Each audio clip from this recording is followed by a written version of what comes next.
Hello everybody and welcome to your video notes. In this set of video notes we're going to cover learning target 4.2 at the MEETS level, which is converting a position versus time to a velocity versus time graph. This learning target also states that you have to be able to go from a velocity versus time graph back to a position versus time graph, but we're only going to be covering going from position to velocity in this video. If we scroll over, I have the learning targets as they're currently written shown here. So the basic level, which was I can summarize an object's motion from a given position versus time graph and velocity versus time graph. So this is creating a word model. And then here, the MEETS level is what we're going to be focusing on right now. So you can draw a position versus time graph from a velocity versus time graph and vice versa. Vice versa just means you can do the opposite. So this is creating a graphical model. And then the extends level is that you can draw position versus time and a velocity versus time graph from a word model or a description of an object's motion. But today right now we're going to focus on the position versus time graph. While I'm currently recording this video in 2018, the practice that I have for you on this is the blue packet for the basic level. And then over here, the MEETS level, I took screenshots of worksheet 4. And I went over this in class, but in case you were gone or you want to take another look at it, that's why I'm creating this video. So in order to create a velocity versus time graph, you need to start with your position versus time graph. There are other ways to do it, but for the sake of this video, we're going to be using the position versus time to make our velocity versus time graph. Again, this is all in worksheet 4. So here we can see that the X with an arrow above it, that's your position. V with the arrow over it is velocity. Here I've got 0. And then we'll label this as 1, and up here is 2, -1, -2. So in order to find the velocity versus time, or just velocity at all, we need to know what the slope of our position versus time graph is. So there are two ways we can do that. We can either do rise over run, or we can do y2 minus y1 over x2 minus x1. So first one I'm going to do is y2 minus y1 over x2 minus x1. And in order to do that, we need to find our ordered pairs. So I've got 1, 4 for this point, and 3, 2 for this point. We call this point 2, this point 1. I'm going to go over this without too much detail because this is all review of stuff we've done previously. So actually, before I even do that calculation, I can make a prediction that it looks like this slope is negative because there's a negative correlation. So whatever I get for my slope and velocity calculation, it should be negative. So here I'm going to do 2 minus 4 over 3 minus 1 for my slope calculation. And then I end up with 2 minus 4, that's -2 over 3 minus 1, which is 2. And of course, we don't want naked numbers here. So on the y-axis, we've got position measured in meters. And on the x-axis, we've got time measured in seconds. -2 divided by 2 gives me -1 meters per second. And that's my answer. The other way we can do this is by doing rise over run. And I can choose these two same points, and I can see that I can go down 2, so -2, and then to the right 2 or +2. So then if I look at this equation that I have right here, I have the rise of -2, and I put -2, and then on the rise, that's in meters, and then the run, I get +2, and the run axis, or the x-axis, is seconds, so then I get the same thing right here. The only thing that I'm missing out on is this calculation that we did right here, but in the end we still get -1 meters per second. So that's your review of calculating slope to find the velocity. But then over here, the velocity versus time graph is what the focus is. So what we're going to do is we're going to show that we had a velocity of -1 meters per second for the entire interval that's shown on the graph. On the left over here, we see that the slope is constant. The slope does not change from time equals 0 to time equals 5. So over here on my velocity versus time graph, I'm going to show that I have a velocity of -1 meters per second for the entire interval. It doesn't change, so it's a constant velocity, and that's what we get.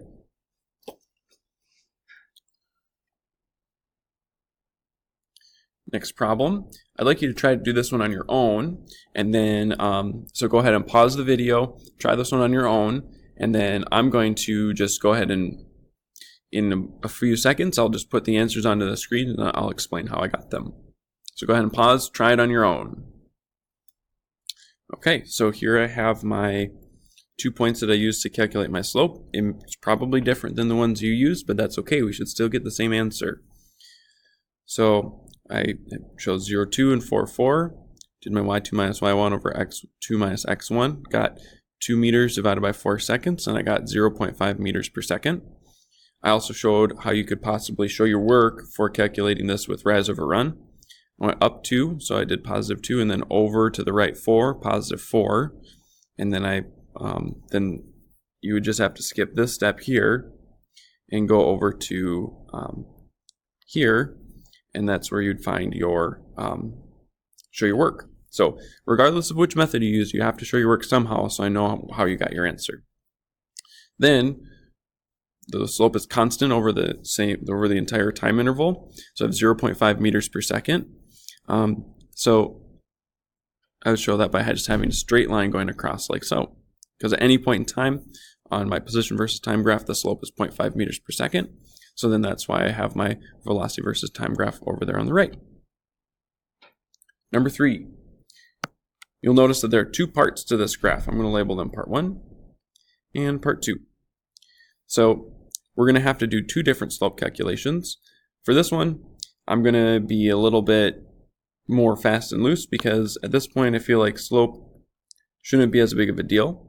But if I would choose this point and this point, you can see very easily that I go up 1 and then to the right 1, and we could do y2 minus y1 and figure all that out, but in the end what we end up with is 1 meter over 1 second, which then translates to 1 meter per second. For part 2, I go up 0 over 1, up 0 over 1, and here we know that part 2, this is for part 1, for part 2, we have a slope of 0 meters per second. And we can also see that, hey look, have a positive velocity and then we stop. Now, applying that to the velocity versus time graph, that's the new stuff. And here we end up with part 1 lasts for 3 seconds. So I'm going to make my velocity versus time graph have 1 meter per second for 3 seconds. So it'd look like that.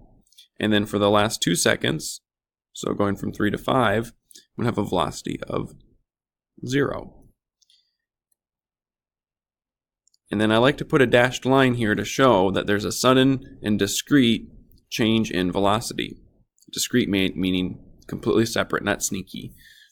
So the reason why it's a sudden change, and I put that dashed line in there, is because we're moving, and then stop. It's not like we're moving, slow down, and stop. So in these models, we're only talking about constant velocity. We're not talking about slowing down or speeding up yet. Our models just are for constant velocity. If, for whatever reason, we did slow down and stop, our line would be curvy like this. And we would go slower, and then eventually stop. But that's not what our models look like yet. So I'd like you to do number 4 on your own. You should pause it, complete it, and then check your answers with me. All right, next, here's all my work.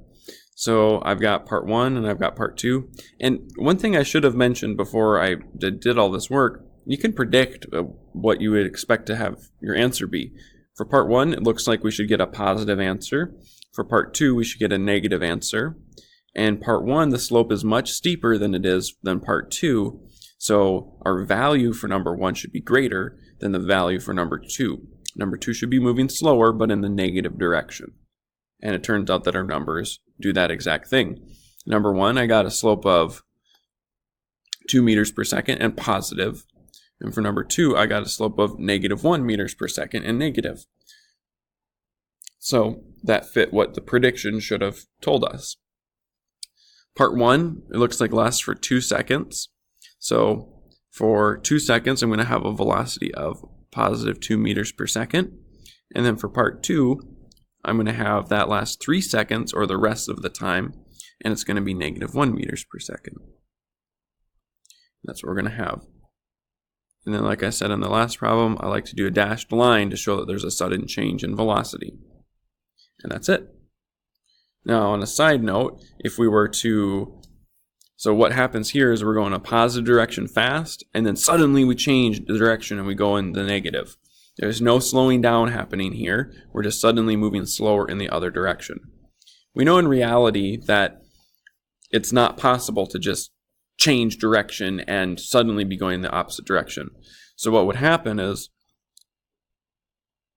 you'd have a graph that looks like this, where it's curvy, where you're going fast and then you slow down, slow down, slow down, and then right here you stop, and then you start moving in the other direction, but slower. This is what a real life would be, and we'll study that soon, but I just wanted to make sure we talked about that. This isn't slowing down, it's suddenly changing direction, and that's your answer. Thanks for listening.